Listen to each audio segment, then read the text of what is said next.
De onde veio isso?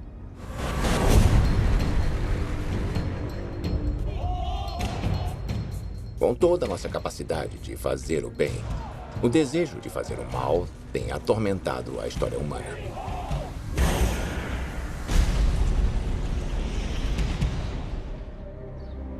Se você acredita que vivemos em um mundo sob controle divino, por que o mal existe, então?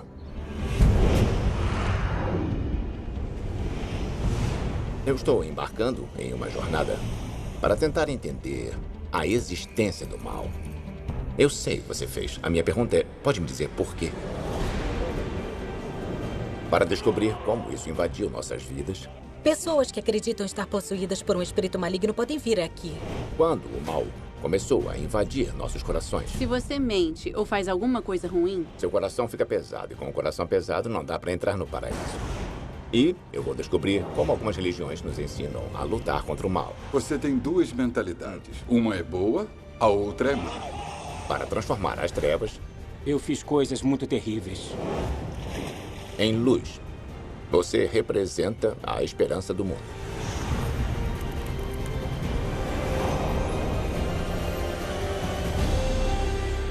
A história de Deus com Morgan Freeman. Por que o mal existe?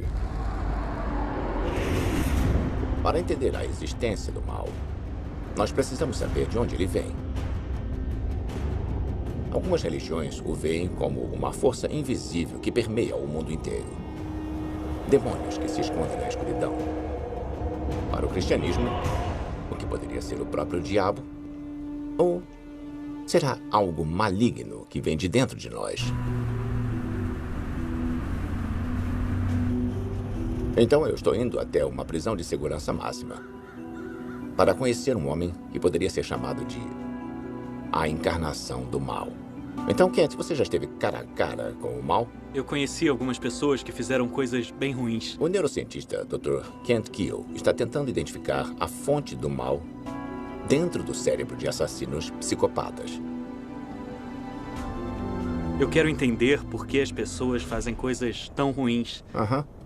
E saber como ajudar a prevenir isso um dia. Obrigado. Eu estou prestes a conhecer um dos mais notórios pacientes do Dr. Keel. Ele está cumprindo prisão perpétua. Um advogado dele me disse que este homem estuprou mais de 24 mulheres. E assassinou 3.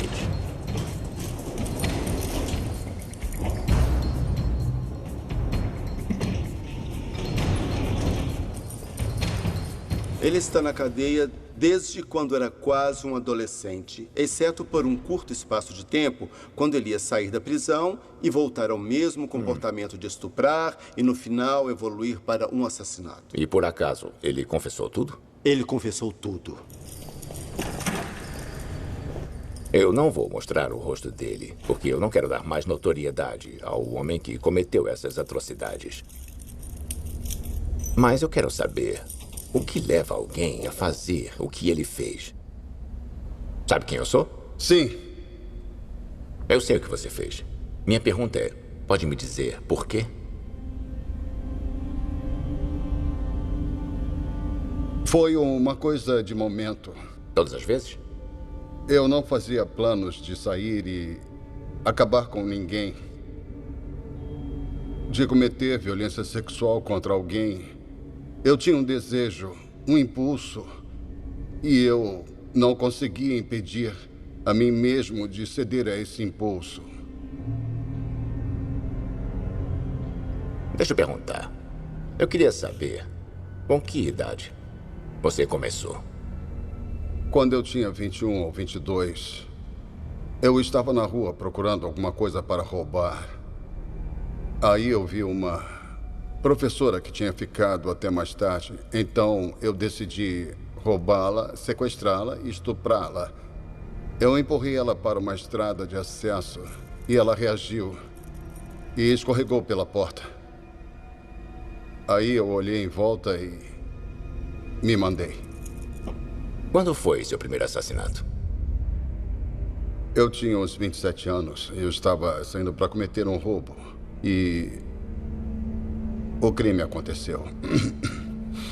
Sequestro, estupro e assassinato? Sim. Eu estou procurando o termo correto. Não, isso não é culpa, é remorso, remorso. Você se lembra de já ter experimentado isso? Eu não vejo as emoções como as outras pessoas. Eu não sinto. E, para mim, não existe remorso. Eu acho que não estou conectado como as outras pessoas. E aí, Kent? É. Isso é psicopatia? Na psiquiatria, temos uma forma de avaliar o que chamamos de psicopata ou transtorno de personalidade psicopata. A falta de empatia, o controle de impulso, o mau planejamento. Os níveis dele estão na faixa de 99%. O que torna uma pessoa má? Kent escaneou os cérebros de 800 criminosos psicopatas. Este prisioneiro é o caso mais extremo já visto. Então, essa é uma ressonância magnética comum. Parece bem normal quando você olha para o resultado. Mas o que fizemos foi quantificar todas as áreas diferentes do cérebro dele e tentar compreender quão densas elas são, quão fortes elas são, basicamente. Essa área do córtex orbifrontal é muito importante para a formação da personalidade, para o controle dos impulsos, para regular o comportamento. Essas 3 barras que você vê aqui, essa é a média dos presos. Esses são os outros indivíduos que chamamos de psicopatas. Na barra vermelha, e aqui você pode notar que a dele é bem reduzida, ele realmente tem um cérebro diferente. E assim ele realmente se encaixa na escala de 99%. Ele é 1 em 1 milhão, na verdade. 1 em 1 milhão? Ele é um caso raro. Bom, você está na cadeia há uns 30 anos. É. Bastante tempo. E se eu disser que conheço uma forma de você sair, você aceitaria? Eu aceitaria. Mas desde que eu cometi aqueles crimes, eu ainda tenho aquela... possibilidade. Capacidade. A sociedade não estaria segura. Eu não tenho o mesmo autocontrole que você tem ou como outras pessoas têm.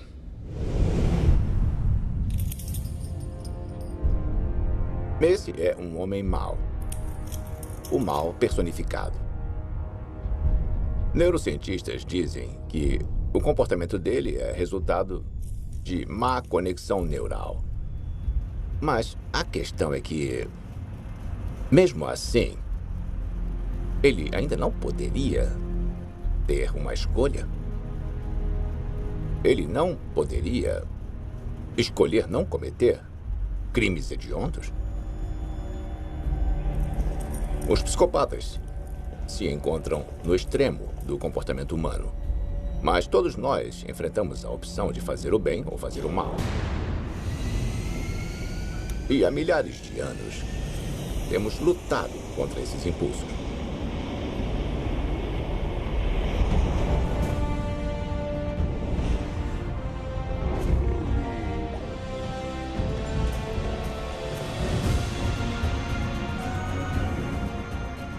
Eu vim até Luxor, capital do Antigo Egito.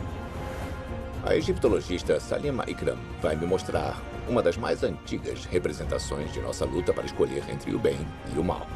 Então, é bem aqui. Sim. Todo o Oriente, até a parte do outro lado do Nilo, a leste do Nilo, sempre foi o mundo dos vivos. E por ali, você tem o mundo dos mortos, a oeste. Literalmente. Só tem tumbas. É. São todas tumbas e eu quero te mostrar uma em particular.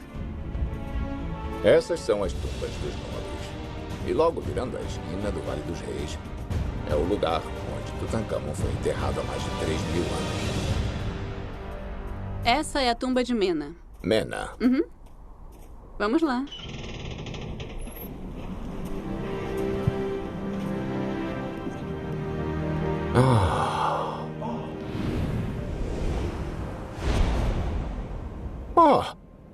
Olha só isso. Aqui estamos. Esse é Mena, bem aqui. Ele foi escriba do deus Amon. Supervisionou as terras do deus Amon e também aqui você pode ver essa grande safra que ele está conferindo. Fantástico. Eles estão colhendo o trigo. Então quer dizer que essa pintura tem 3.500 anos? Sim, é de 1370 a.C. E não foi restaurada ainda. Esses são os escribas. Ele está supervisionando os escribas. Exatamente. E...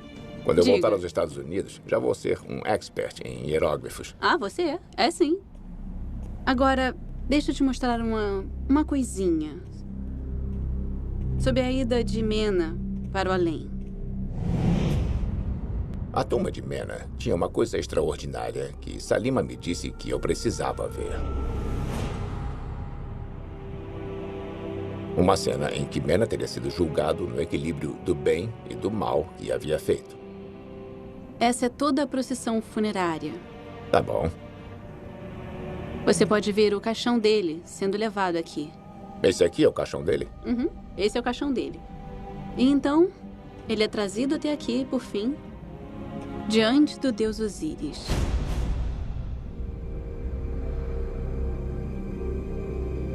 Esse é Mena. Então aqui, você tem uma inovação completa. Essa é a primeira vez que você vai ver isso em um túmulo privado. E essa é a cena da pesagem do coração. E aqui, ele está sendo julgado para ver se ele era bom ou se ele era mau. Na frente de Osíris, o deus do submundo, o coração de Mena é pesado com a deusa da verdade, Mat. Enquanto Thoth, seu marido, escreve o julgamento. Então é quase como se fosse... É um resumo para ele. Isso, um resumo. Então, se você mente, rouba, trapaceia ou faz alguma coisa ruim, a coisa toda, de fato, se reflete no seu coração. Tudo aquilo pesa sobre o seu coração. O coração fica pesado. Isso deixa meu coração pesado. Sim. E com o coração pesado, não se entra no paraíso. Exatamente isso. Não seria capaz de subir, basicamente. Muito bem colocado. Então, nessa descrição, o coração dele está em equilíbrio. Não é? É. Ele é legal. Muito legal. Tá. Bom para a vida após a morte. Você poderia pensar que esse seria o começo, pelo menos de alguma forma, da ética judaico-cristã em termos de bem e de mal. Basicamente, eu acho que a religião moderna tem suas raízes nessa ideia de moralidade. E de que qualquer coisa ruim que você faz é refletida e pode ser julgada de alguma forma. Os egípcios eram bastante literais. Eles disseram que você pode julgar através do coração, mas mesmo agora, quando se diz ele é puro de coração, significa que ele é uma boa pessoa. Claro. Durante os séculos depois de Mena, a ideia de recompensa eterna por virar as costas para o mal se espalhou em toda a sociedade egípcia. E, a partir daí, ela pode ter se firmado no judaísmo, no cristianismo e no islamismo.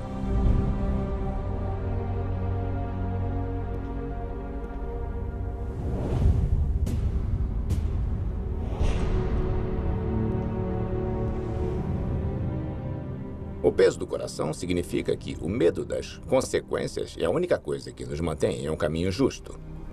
O que nos faz pensar que somos essencialmente bons. Ou essencialmente maus. De fato, essa questão está bem enraizada na fé cristã. Os primeiros líderes da igreja vinculam nossa tendência para o pecado a Adão e Eva, que comeram o fruto proibido, o pecado original.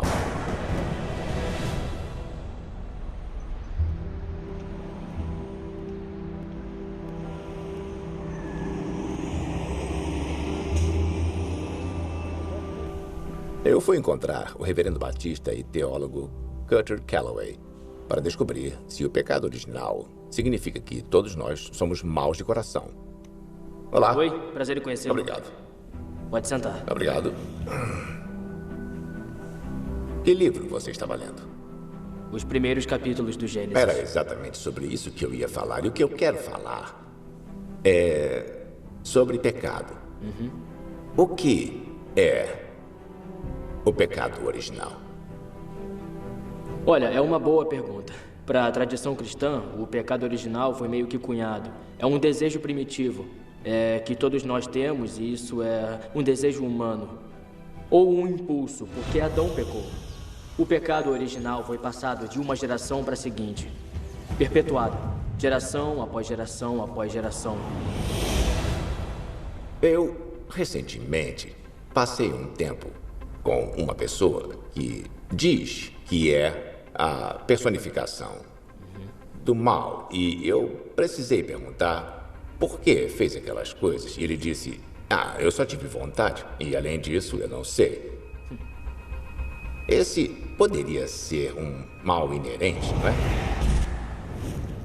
O que você viu poderia ser chamado de uma coisa demoníaca. Isso é demoníaco.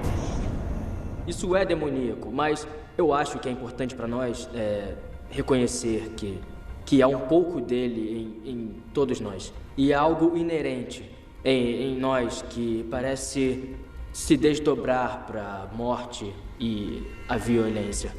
Existe um diabo ou é só uma metáfora? É uma metáfora, mas o diabo também é real. Há um monte de diferentes formas. Você sabe, desde demônios com tridentes até doentes e ghouls e etc. No Novo Testamento, você ainda tem Jesus interagindo com Satanás. E ainda assim, ao mesmo tempo, você tem Jesus falando com um dos seus discípulos e dizendo, a certo ponto, arreda Satanás. Assim, parece mesmo que Jesus lida com os dois. Uma presença real, que podemos dizer que é um mal personificado, ou ao mesmo tempo que podemos ser satânicos, demoníacos, em nosso próprio desejo de nos afastar do que Deus quiser. Nós nascemos com a capacidade para o mal dentro de nós. A maioria de nós luta durante toda a vida para resistir à tentação de fazer o errado. Mas isso poderia ser uma outra fonte do mal em nossas vidas. Pessoas que nos trouxeram a esse mundo. O meu pai era um alcoólatra. Quer estejam vivos ou mortos. Por que o mal existe no mundo? Será que é porque todos nós temos mal dentro de nós? Ou vem de algum outro lugar?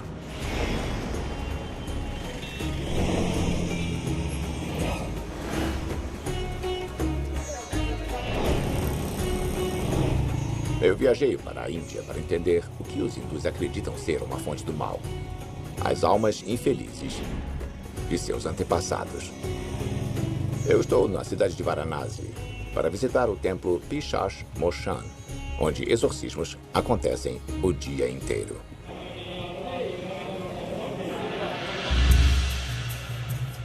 A minha guia, moradora de Varanasi e educadora V.A. Vidya, me apresentou ao sacerdote líder e me mostrou o Goblin, ou Pichacha, que dizem viver ali. Esse Goblin, por 15 anos, vagou por aqui com dores. Então, ele finalmente rezou para Shiva.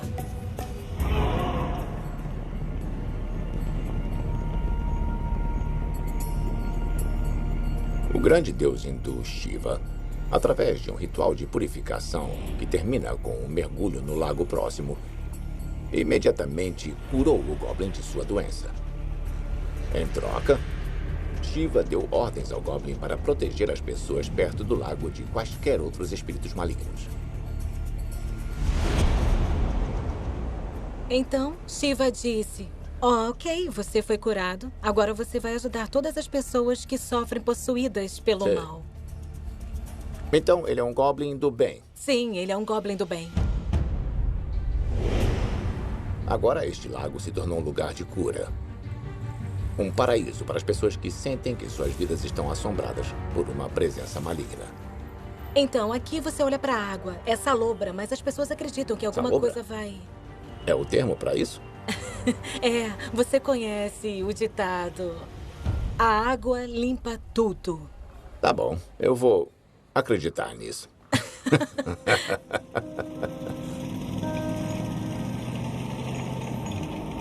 Os hindus acreditam que quando a morte de alguém é traumática ou infeliz, sua alma pode se enfurecer e assombrar a vida de seus filhos ou outros parentes.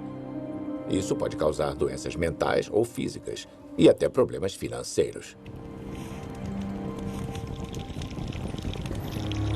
Os rituais corretos, no entanto, podem libertar a alma infeliz e livrar os vivos.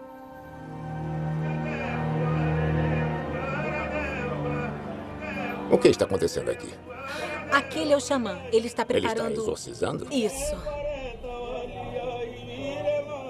Ninguém pode entender a conversa deles. Estão falando em várias línguas? Isso, em línguas desconhecidas. E então o paciente responde, seja com gritos, em línguas ou tem espasmos. E então, finalmente, eles acreditam estar libertos.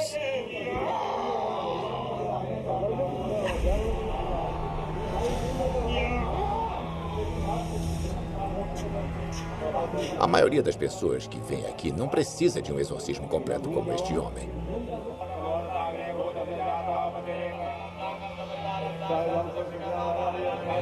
A família Shukla é composta de clientes típicos. Eles estão tendo problemas de dinheiro e temem que os espíritos de seus antepassados possam ser a causa. Este é um ritual de partida para o espírito que está vagando. O que te dá a impressão? O que te faz pensar, será que os espíritos dos meus pais não puderam descansar? Remete a problemas pessoais. Alguma coisa está causando os problemas. Sempre que há uma perda financeira na família, doenças frequentes, sonhos ruins, tudo acaba sendo associado a algo espiritual. Para deixar os espíritos de seus ancestrais felizes, os Shuklas devem preparar uma boa refeição que seja abençoada pelo sacerdote. Eles oferecem mel, manteiga de garrafa, banana, frutas e tudo mais. E isso vai ser oferecido à alma do falecido, que vai comer a comida, então essa será uma refeição especial. Depois de receber toda a comida, eles oferecem uma lanterna, um guarda-chuva e um par de sapatos. Então, aqui, cada alma que partiu está equipada como um humano. Nós chamamos isso, o espírito é tratado como um verdadeiro humano. Os ancestrais recebem o que eles precisam para a sua viagem na outra vida. Depois dos Shuklas depositarem a comida no lago sagrado e pregarem uma moeda nesta árvore abençoada, as almas infelizes de seus ancestrais são libertadas e as sombras do mal desaparecem.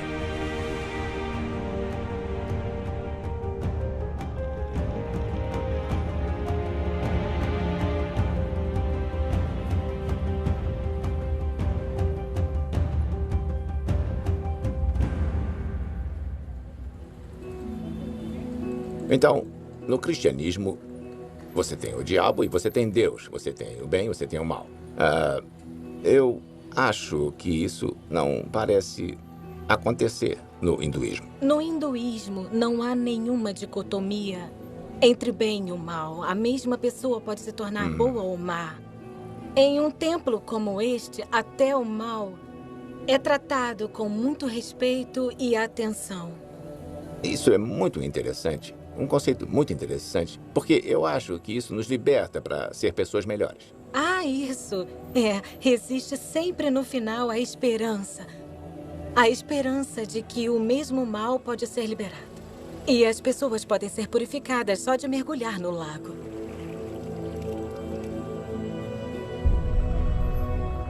Eu estive observando as pessoas nesses templos, multidões de pessoas, na verdade, fazendo ritual após ritual, tentando ficar nas boas graças dos seus antepassados.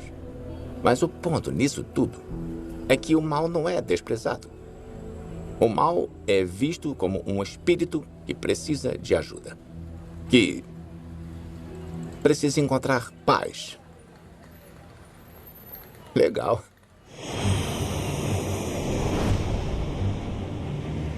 Os hindus querem guiar as pessoas a um bem comum. Essa ideia é também a base de outra fé. Uma das mais antigas e influentes religiões do mundo. Mas a maioria de nós nunca ouviu falar. Chama-se Zoroastrismo. Eu fui até o condado de Orange, na Califórnia, para conhecer o presidente do templo de lá, Arman Ariane. Bem-vindo ao templo zoroastriano da Califórnia. Obrigado. O zoroastrismo começou há 3.500 anos no antigo Irã. O símbolo central da fé é o fogo. Hoje existem poucos grupos de zoroastrianos pelo mundo, principalmente na Índia e Irã. Mas existem alguns na Califórnia. Este é o Templo do Fogo. Esse fogo fica sempre aceso? Esse é um símbolo do zoroastrismo. O fogo fica sempre aceso. Ele representa a iluminação. E quanto mais vocês estão conscientes sobre o nosso mundo, quanto mais você sabe sobre o que está à frente, melhores decisões você pode tomar. É como se estivesse andando com uma lanterna na mão. É, uma luz brilhante na sua vida. Exatamente. Como funciona na crença zoroastriana a separação entre o bem e o mal? No grupo de ensinamentos de Zaratustra, você tem duas mentalidades que são traduzidas pelos ocidentais como espíritos. Uma é boa e a outra é ruim. São princípios, elas são formas de se comportar. Então o lema zoroastriano é bons pensamentos, boas palavras e boas obras. O zoroastrismo é uma religião focada em derrotar o mal. Sacerdotes zoroastrianos usam vestes brancas e impecáveis, que, assim como sua chama sagrada, representam iluminação, o caminho longe do mal.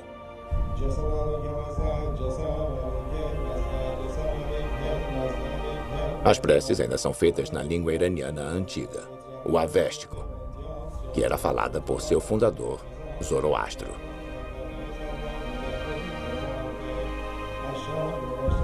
O professor de religião Gregory Riley tinha vindo estudar como as crenças zoroastrianas moldaram o judaísmo e o cristianismo e como surgiu a ideia do diabo. O zoroastrismo antecede as religiões abraâmicas. Exato. Zoroastro postulou que, para derrotar o mal no mundo, era preciso haver uma batalha cataclísmica. E que Deus e o diabo iriam lutar. Isso é do Novo Testamento, não é zoroastrismo? Mas... Isso é zoroastrismo. Ah, E se você procurar na grande massa de religiões ao redor, não há diabo. Os israelitas, eles viviam sem um diabo até estarem na Babilônia. Os judeus conheceram o zoroastrismo e eles começaram a assimilar as ideias. Eles voltam, aí o diabo começa a aparecer na literatura judaica, essas ideias sobre o diabo ter causado esse mal, e foi assim que essas coisas começaram a influenciar as pessoas. Entendi. Então, no momento que chegamos à época de Jesus, eles realmente criaram um nome para o diabo, Beelzebu, que você já deve ter ouvido. Já, tem mais alguns. Sim.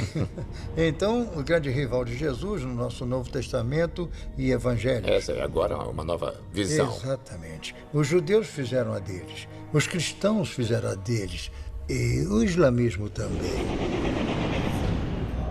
Mas assim como a ideia do diabo no cristianismo evoluiu de crenças antigas, o zoroastrismo moderno evoluiu também. Para muitos zoroastrianos, o diabo não é mais real, aquela figura demoníaca. É um combatente interno. A luta entre o bem e o mal é aquela que ocorre na mente.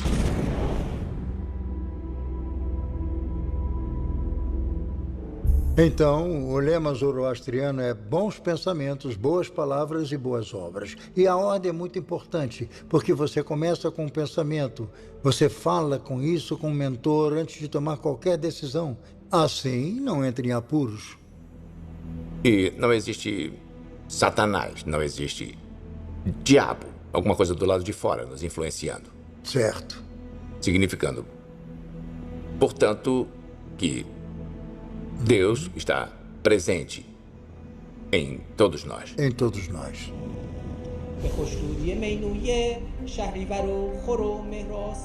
A escola de pensamento zoroastriana não é só sobre o passado e futuro, mas sobre o que temos agora. Todos os nossos problemas no mundo são feitos pelo homem. Então devem ser resolvidos pelo homem. Podem ser, devem ser. Culpar uma força sobrenatural não é um conceito zoroastriano. Claro. Zoroastrianos acreditam que o bem e o mal existem dentro de todos nós. E nós devemos fazer a escolha do bem. Cada um de nós precisa purgar o mal de dentro de si, todos os dias, fazendo o bem, fazendo a coisa certa. Purgar o mal do mundo não é obra dos messias, dos reis, dos profetas. É o trabalho de cada um de nós. Seja alfaiate, açougueiro, vendedor, ator, quem quer que sejamos. Eu gosto disso. Mas é realmente possível vencer o mal sem a ameaça de um diabo real? Sem a ameaça de punição eterna?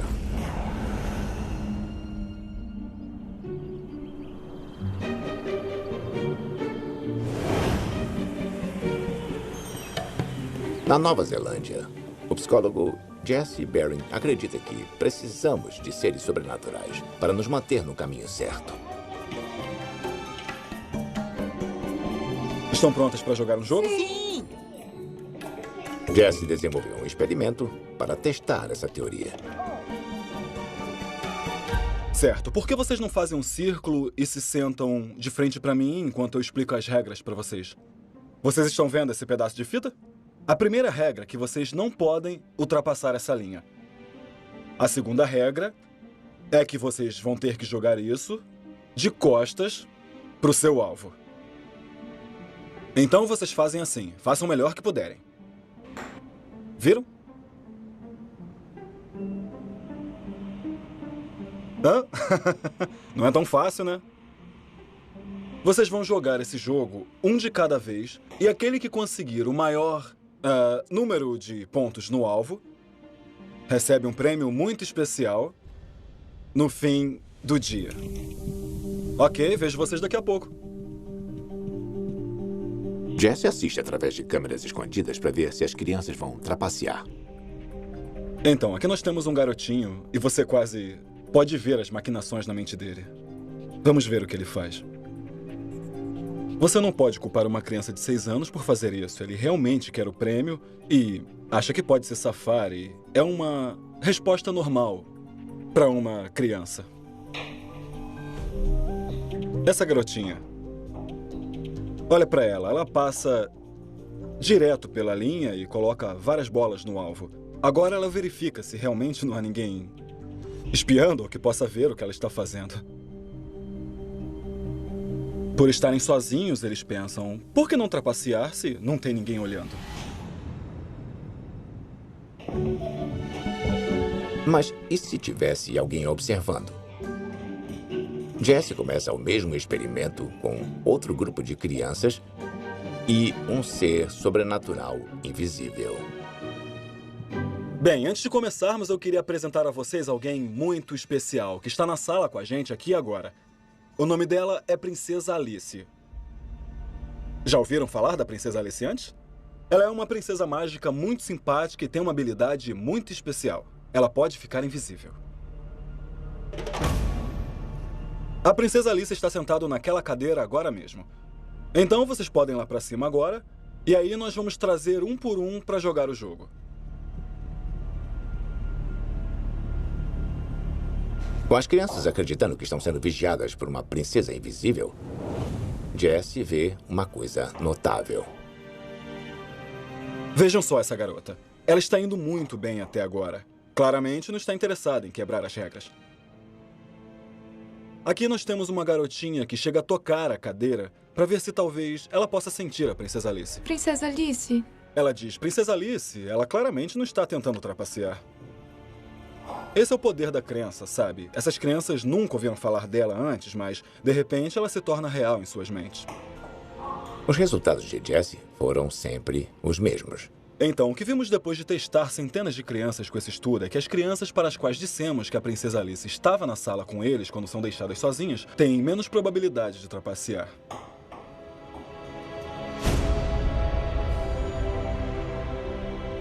Ela está fazendo a mesma coisa que qualquer agente sobrenatural ou Deus faria numa dada sociedade. Ela está observando, ela se preocupa com seu comportamento social e, finalmente, a suposição é que, de alguma forma, ela agirá se eles violarem uma das regras. A investigação de Jesse sugere que precisamos acreditar que estamos sendo observados para eliminar o comportamento egoísta, para manter o mal sob controle. Portanto, a questão proverbial é: você roubaria um banco se você soubesse que ninguém poderia saber que você fez isso? Eu sinceramente acho que, se formos honestos, muitos entrariam lá e realmente roubariam esse dinheiro.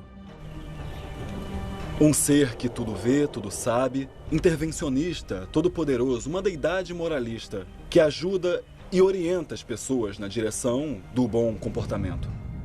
A recompensa do paraíso e a ameaça da punição eterna no inferno nos mantém no caminho certo.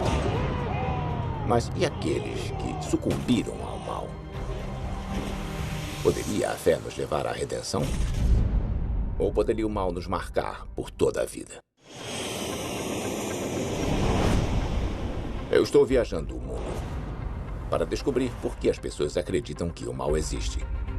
Cristãos, judeus e muçulmanos acreditam que parte da condição humana está tentada a fazer o errado. Muitas crenças nos incentivam a lutar contra a tentação, a pôr o bem maior à frente do nosso interesse próprio.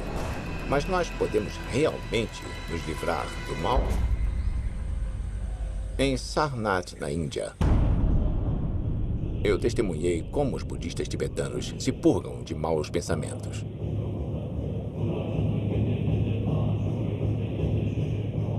Os monges do mosteiro de Vajra executam diariamente cânticos ritualísticos.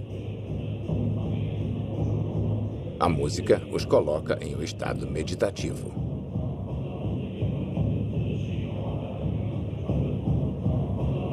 Os budistas acreditam que o desejo de fazer o mal deriva de nossa ignorância sobre como nossas mentes trabalham. O ritual ajuda esses jovens monges a localizar a origem desses pensamentos ruins, para que então eles possam entender sua causa e superá-los. Mas nem todo mundo quer lutar contra seus demônios interiores. Existem muitas pessoas que parecem insistir em fazer coisas ruins. Existe alguma forma de mudá-las? Eu pedi a Kent Gill, o neurocientista que estuda psicopatas, para se encontrar comigo outra vez.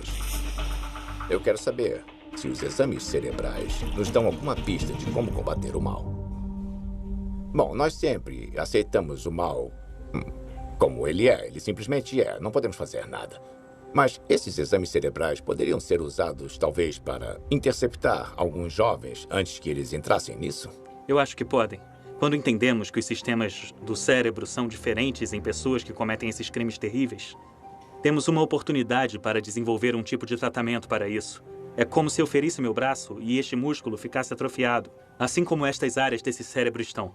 Eu poderia ser capaz de desenvolver um tratamento que suavizaria a atrofia e corrigi-las.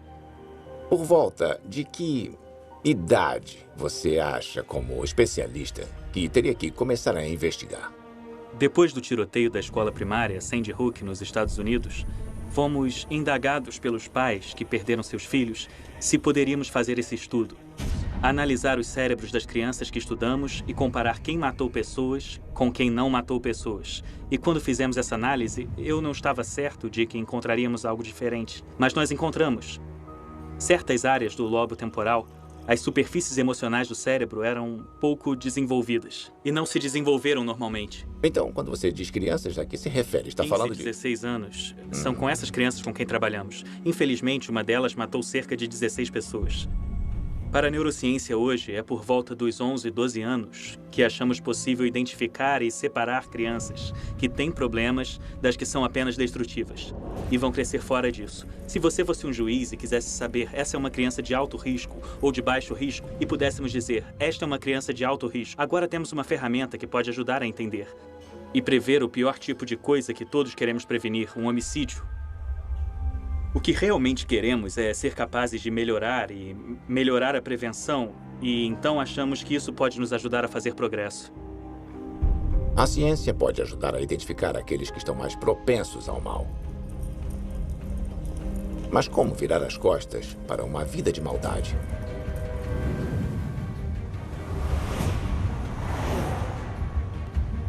Eu vim até Los Angeles para encontrar um homem que limpou todos os vestígios de maldade da vida dele. Beleza, amigão. Terminei com você. Eu estou procurando Brian Widener.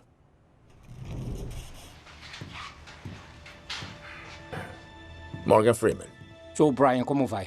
Eu vou bem. Na verdade, eu vou muito bem. E você? Eu vou bem. Me fale um pouco sobre você. Eu vi coisas terríveis. Por 16 anos, eu fui um skinhead neonazista. Neonazista e skinhead? Sim, senhor. Eu estive em várias gangues e eu era um executor. Eu fiz coisas incrivelmente terríveis para um monte de gente que não merecia. Eu era uma pessoa má. Eu queria machucar o mundo. Era tudo o que eu queria fazer. Eu tinha um senso de destruição total para com todos e era isso que me movia. Deixa eu perguntar. Como você chegou às ruas e por que estava nelas? Eu me envolvi com uma gangue, foi isso. Me envolvi com pessoas erradas. Eu tinha 14 anos de idade e estava correndo pelas ruas. Esses caras me deram lugar para ficar, me deram bebida, me fizeram sentir aceitável e querido. E por volta do meu 10º ano, eu meio que percebi que isso era uma subcultura de degenerados. Eu percebi que eu não sou superior a ninguém. Na verdade, eu estava numa forma inferior da humanidade, sabe? Tá bom. Agora, estamos até 10 anos depois de você estar andando com essas pessoas. Isso mesmo. E você teve uma epifania. Me conte um pouco sobre isso. Algumas coisas são como mágica. Elas acontecem meio que do nada. Como? Bom, eu fui a um show de skinhead em 2005. Eu conheci uma mulher lá. E lá, por volta de 2006, nos casamos. Em fevereiro, ela engravidou. Eu tive que começar a olhar mais seriamente para o que eu estava fazendo comigo mesmo. Eu estou trazendo esta criança ao mundo. Então, eu disse a eles que não podia mais fazer, que eu tinha que cuidar do meu filho. Então, durante esse tempo, eu fiz a minha mudança interior. Na verdade, eu tive que mudar o exterior também. Como foi isso? Deixa eu te mostrar.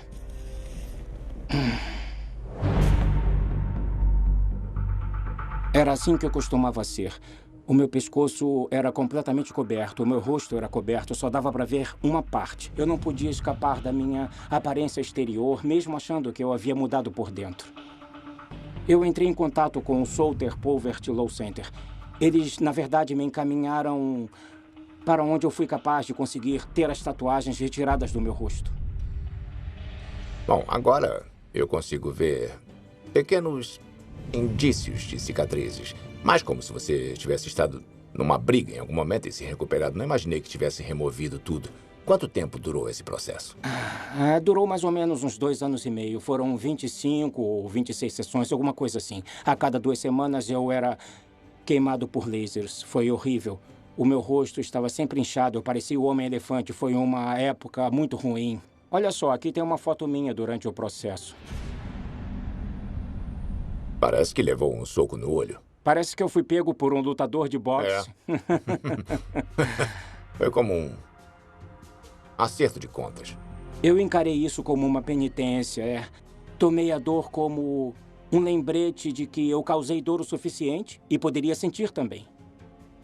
Você poderia descrever para mim o seu senso de si mesmo naqueles tempos, em termos de maldade? Olhando para trás, Eu não tive nenhum remorso, eu estava beirando a sociopatia. Eu não tinha sentimentos, eu queria machucar o mundo. Enquanto eu estava no processo de remoção das tatuagens, eu encontrei Deus. Antes disso, eu era um pagão e a minha vida sempre foi sombria. Eu tinha um buraco na minha alma. Eu não sei exatamente o seu nome ou se é judaico-cristã, mas há uma presença divina no universo e isso se fez conhecer. Isso me ajudou a perceber que há o bem e o mal em todos nós. E o meu objetivo agora é, basicamente, quando eu deixar este mundo, deixar um lugar melhor do que quando eu cheguei. Tentar ser uma pessoa boa. É o que eu posso fazer e espero que seja o suficiente. Precisamos, algumas vezes, pensar que o mal apenas existe, não há nenhuma esperança. Mas você representa a esperança do mundo. Isso é transformação, a completa transformação que você mesmo fez. Com certeza. E para você ser capaz de mudar a si mesmo completamente desse jeito, isso foi muito, muito encorajador. Obrigado. E eu me sinto honrado em conversar com você. Obrigado. Bom, eu vou contar uma coisa que eu andei notando.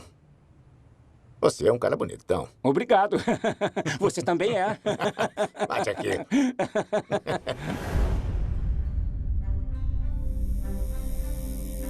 As manchas desagradáveis do passado de Brian foram apagadas. Mas estou impressionado com a incrível diferença em suas duas vidas no interior. Havia maldade no coração dele. E ele admitiu, profundamente sem remorsos. Mas ele disse que o nascimento do filho e o despertar da crença em Deus foi o que purificou todo o mal. Se Brian pôde fazer isso, isso nos dá a esperança de que as pessoas podem mudar. O mal pode ser contido. Esta esperança está no centro da fé cristã. Nos reunimos hoje, nesta margem do rio, para executar uma das mais antigas tradições de nossa fé, que é o batismo. As pessoas pecam, mas esses pecados podem ser purificados. Nós seguimos o exemplo de Jesus hoje. Batizamos Austin, Kate, Abby, Norman e Chris. Os 5 fazem isso como um sinal de arrependimento e o perdão dos pecados. O batismo aponta para uma direção onde estamos indo. É um novo início em nossas vidas. A Bíblia diz que Adão e Eva não conheciam o mal até provarem do fruto proibido. Quase todas as crenças contam uma história sobre como o mal começou. Se nós acreditarmos se tratar de almas infelizes, do próprio diabo ou do diabo interior, todos nós, cedo ou tarde, ficaremos cara a cara com o mal. Mas eu acho que precisamos conhecer o mal, porque apesar de todo o sofrimento que ele nos traz, isso nos leva a fazer o bem. Sem o mal, como nós poderíamos desenvolver nossas características humanas únicas? A capacidade de expressar a bondade, a misericórdia e o perdão.